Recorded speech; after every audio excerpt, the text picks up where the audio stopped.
Good evening friends, मैं बबीता आज अपनी वीडियो लेकर आई हूँ। आज का मेरा जो टॉपिक है वो थोड़ा सा मेरी अपनी फ्रेंड्स की डिमांड पर है। पढ़ाई भी है, थोड़ा सा एक स्टोरी भी है, इंटरेस्टिंग सी स्टोरी है।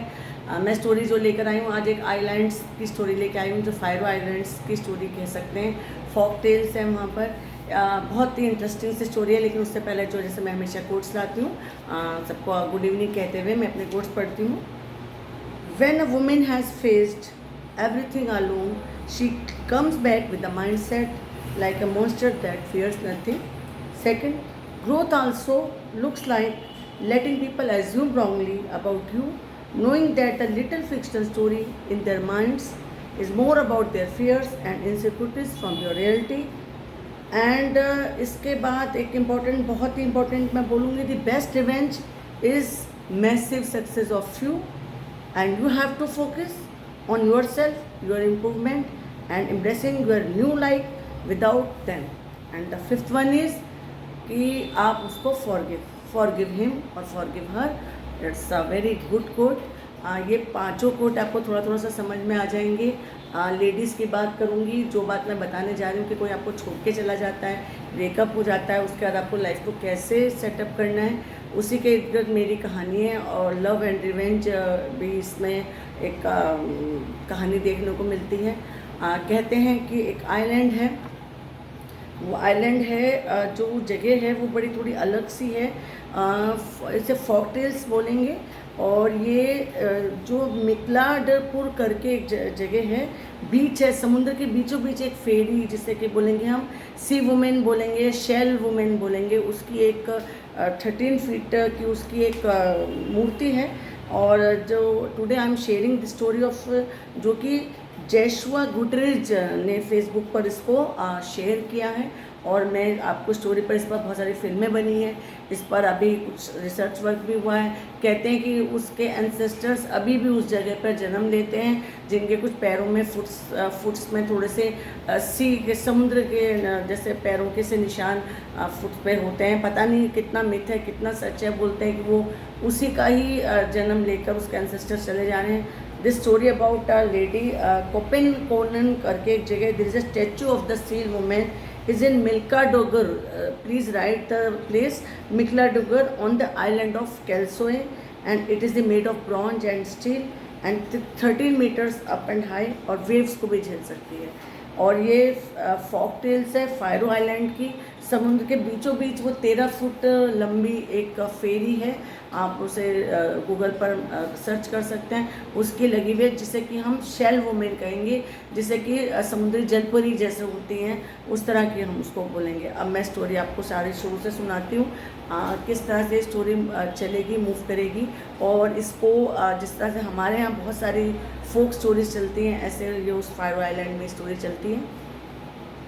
एक समुद्र है, समुद्र के बीचों बीच 13 फीट लंबी उसकी वो लगाई गई है। कहते हैं अभी भी उस समुद्र में तूफान आते हैं तो ठंडर है। और जो मिकलांगरपुर करके जो गांव है, उसके नाविक अभी भी जब कभी वहाँ पे नाव लेकर जाते हैं, तो वो कभी कभी जब शाम को तूफान आता है तो वो अपनी नाव लेकर आते हैं। डरते हैं क्योंकि वो इतना भयंकर होता है कि उसमें से वो नाविक डूबते, गिरते, पड़ते, किस तरह से छोर तक आते हैं और फिर वो अपने जीवन को बचाते हैं। कहते हैं कि एक बड़ी सुंदर सी स्टोरी अब मैं आपको शेयर करती हूँ।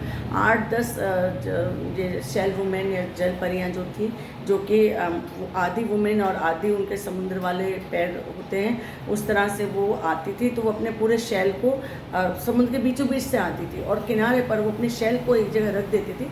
और वो फिर रात भर वहाँ पर खेलना, कूदना, स्विमिंग करना, नाचना, डांस करते थे। They perform dancing there together. और वहाँ पे म्यूज़िक और ये सब चलता था। तो गांव के लोग वहाँ पर रात में ज़्यादातर जाते नहीं थे, या मालूम भी था तो उधर को तरफ निकलते नहीं थे। तो क्योंकि ये भूतहा करके लोग भी डरते थे। तो उनमें से एक नाविक था, एक साहसी यंग उम्र का लड़का था। उसको बड़ा रहस्य रोमांच आता था इस सारी स्टोरी को सुनकर। उसने कहा कि नहीं, मैं जाकर देखता हूँ क्या होता है। वो छिपकर वहाँ पर उस एक चट्टान के पीछे छिपकर उसको देखने लगा। तो जब वो डांस कर रही थी, परफॉर्म कर रही थी, तो डांस करते करते उसको एक बहुत सुंदर लग जाती है, जिसका कुछ फेकुआ करके कुछ उसका नाम था, जो था वो तो खैर बाद में पता चलता उसको। तो वो उसको बहुत सुंदर लग जाती है। तो वो क्या करता है, उसकी जो शेल थी, जो उसके ऊपर का उसका पंख था जो था, वो उसको एक जगह छिपा देता है, ताकि वो समुद्र में जिस तरह जिससे वो मूव करती समुद्र में, वही चीज़ उसकी शेल जाके उसे छिपा देता है। और उसके बाद वो देखता रहता है, जब सब डांस खत्म हो जाता है, जब सारी परियां अपना जो शेल लेने जाती हैं, तो जो फेकुआ थी उसको अपनी शेल नहीं मिलती है। तो वो सारे में ढूंढती है, तो वो देखते हैं कि जो नाविक था मेसुआ करके जो उसका नाम बताया जाता है, वो वहाँ पे था। तो वो उसको शेल नहीं देता है, तो वो मजबूरी में बाकी सब लोग चली जाती हैं। वो वहाँ पर फिर मजबूरी में फिर उसके साथ वो फॉर्म पे चली जाती है, जो उसका घर था वहीं चले जाता है। कहते हैं मेसुआ, और वो उसी के साथ फिर वहाँ पे रहने को मजबूर हो जाती है, और वो उसके साथ शादी कर लेता है। बताते हैं कि वो उसके साथ हंसी खुशी रह रही होती है, पर वो एक काम बहुत ज़्यादा करता है कि वो उसकी जो शेल थी उसको एक बहुत बड़े बंदूक बक्से में उसमें बांध कर, उसमें ताला लगाकर, उसमें चेन लगा कर कहीं छिपा के रखता था, ताकि वो उसकी गैर हाजिरी में जब वो समुद्र में मछलियाँ लेने जाए या ना कहीं जाए, तो वो उसकी गैर हाजिरी में जो फेकुआ थी वो वहाँ से चली ना जाए। तो वो उसको ऊपर बहुत निगाह रखता था कि वो वहाँ पे हमेशा ताले और चाबी हमेशा अपने पास रखता था। तो 4 साल बीत गए, 5 साल बीत गए, 10 साल बीत जाते हैं। 3 बच्चे होते हैं उनके, और वो बच्चे उनके साथ बड़े खुशी खुशी रहते, 2 बेटे 1 बेटी होती है उसको। और वो कुछ नहीं कहती है, वो अपना काम करती थी, वो मछली लाता था, पकाती थी, खाती थी। गाँव में भी वो बीच में जाती थी, कभी कभी वो उसके साथ समुद्र के किनारे पर आती थी। तो बताते हैं कि वहाँ पर एक बुल जो मैन था, जैसे ये शैलो मैन थी, जो वो उसके साथ वहीं पे समुद्र से ही उसको लाइक करता था, जो भी उससे प्यार करता था। वो उनकी एक लव स्टोरी अलग से थी। फेकुआ उसको देखा करती थी, वो कभी कभी उसका वेट करता था, वहाँ आता था, लेकिन वो कुछ कह नहीं पाती थी, क्योंकि अब उसका पति मेसुआ था। तो वो मेसुआ उसके बच्चों के साथ वहाँ घूमती थी, लेकिन वो समुद्र में दोबारा जा नहीं सकती थी, क्योंकि उसकी जो शेल थी वो वहाँ पे कैद में थी। तो वो बताते हैं कि वो जो बुल है, वो जो था वो उसको देखने कभी कभी सतह पर आता था, फिर चुपचाप उदास होकर चला जाता था। एक दिन क्या होता है कि वो जो मेसुआ था, वो गलती से वो अपनी उस चाबी जो है घर पे गलती से चाबी छोड़ के आ जाता है। तो उधर वो जब रास्ते में बीच समुद्र में जाता है माल पकड़ने, मछलियाँ पकड़ने, तो वो उसे याद आता है, अरे वो चाबी तो वो घर बोला है। तो वो अचानक बहुत तेज़ी से अपने दोस्तों को बोलता है, जल्दी जल्दी घर चलो, जल्दी जल्दी घर चलो। उसको दोस्तों को पता नहीं था। वो कहते हैं कि क्या हुआ? उसने कहा, आज मेरी जो है I shall lost my wife, I shall lose my wife today. तो वो कहते हैं कि ऐसा क्यों? लेकिन वो वही होता है, जैसे वो घर आता है तो वो देखता है 3 बच्चे बाहर बैठे हुए हैं और उनकी मदर वहाँ पर नहीं है। तो वो सारे में ढूंढता है, तो उसकी वहाँ पे शेल वो भी नहीं थी, शेल भी नहीं थी। तो वो अपना सिर पकड़ के बैठ जाता है, क्योंकि वो अब समझ जाता है कि वो कभी भी अब फेकुआ कभी भी वापस नहीं आएगी, क्योंकि उसने घर की आग बुझा दी थी चूल्हे की, जिस तरह से स्टोरी बताते हैं। और उसने जितने चाकू छुरी जिससे कि बच्चे को नुकसान कर सकते थे, वो उठा के घर से बाहर कहीं फेंक दिए थे। तो वो समझ जाता है कि अब फेकुआ कभी नहीं आएगी। थोड़ी देर उदास होता है, उसे ढूंढने की कोशिश भी करता है, समुद्र के पास जाता है, लेकिन उसे फेकुआ कहीं नहीं दिखती। तो फिर लौट कर अपने घर जाता है। तो इस तरह से वो फिर अपना, उसके गांव वाले उसको ढाढ़स बताते हैं कि वो चली गई है, क्योंकि तुमने भी उसके साथ गलत किया था। वो हमारे यहाँ की वासी नहीं थी, तुमने उसके साथ गलत किया था, वो जहाँ चली गई। लेकिन वो उसको भूल नहीं पाता है। बच्चे भी अपनी माँ को याद करते हैं, लेकिन जैसे भी था, जो भी था, यही स्टोरी है। उसके बाद क्या होता है कि एक दिन वो उसको ढूंढने की बार बार कोशिश करता था, समुद्र में जाता था, वो करता था।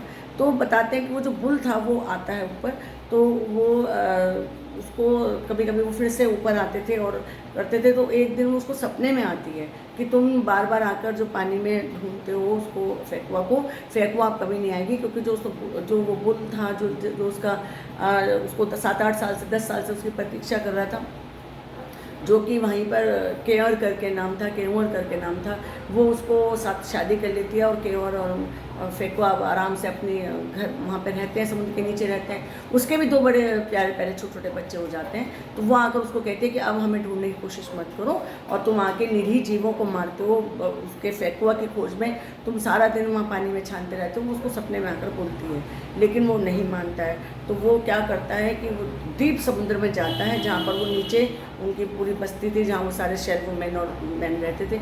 बताते हैं कि वो सबको मारना शुरू कर देता है। तो जब उसने सपने में आके बताया था कि जो केहुआ था, जो जिसके साथ उसकी शादी होती है, वो तुम्हें दरवाजे पे ही मिलेगा। तो जब बुल मैन उसे दरवाजे पे ही मिलता है, तो वो उसको वहीं दरवाजे पे ही भाले से मार देता है। 2 छोटे बच्चे होते हैं, उनको वहीं पर ही वो भाले से मार देता है। और उसके बाद फेकुआ उसे तब भी नहीं मिलती, और उसके बाद वो अपने वापस आ जाता है। तो उसके बाद वो उनके तीनों का जो मांस था, क्योंकि वो मांसाहारी तो थे ही, तो वो तो एक तरीके से बड़ी मछली या जो भी उसे कहें, तीनों का मांस लेकर वो अपना रात का डिनर बनाने लगता है। और दूसरी शादी वो कर चुका था तीनों बच्चों की वजह से। तो जैसे ही वो रात को खाना खाने बैठते हैं तो बताते हैं कि फेकुआ अपने बहुत सारी शेल वुमेन के साथ, बहुत सारे बुल के साथ वहाँ पर आती है और बहुत तेज़ बवंडर समुद्र में से उठता है। और वो पूरे वो जो मैकोटर गाँव था उस पर इतना भयंकर तूफान कभी नहीं देखा था।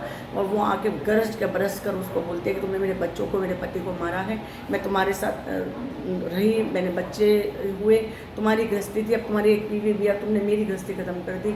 श्राप देती है उस पूरे गाँव को। और उसको कहते हैं कि वहाँ इतनी तेज़ बिजली कर रखते हैं कि वो गाँव पूरा का पूरा तहस नहस हो जाता, बहुत तेज़, पूरा का पूरा वो समुद्र में डूब जाता है। आज भी जो अभी कुछ दिन पहले 2015 में या 2016 में वो जो मूर्ति लगाई गई है ब्रॉन्ज स्टील की 13 फीट ऊंची, उसमें 11 फीट ऊंचा पानी आया था, लेकिन पानी उसके ऊपर से निकल गया और वो मूर्ति अभी भी एचएस की तस्मा खड़ी है। तो अब कहते हैं कि अभी भी जब कभी बहुत तेज़ तूफान आता है, बारिश आती है, तो नाविक जल्दी जल्दी डरते हैं उस फेकुआ के श्राप से। अभी भी वहाँ पे डरे, ऐसी स्टोरीज फोक टेल्स वहाँ पे चलाई जाती हैं। This is the very best example of love and revenge story which I read today and I want to share all of my viewers with you.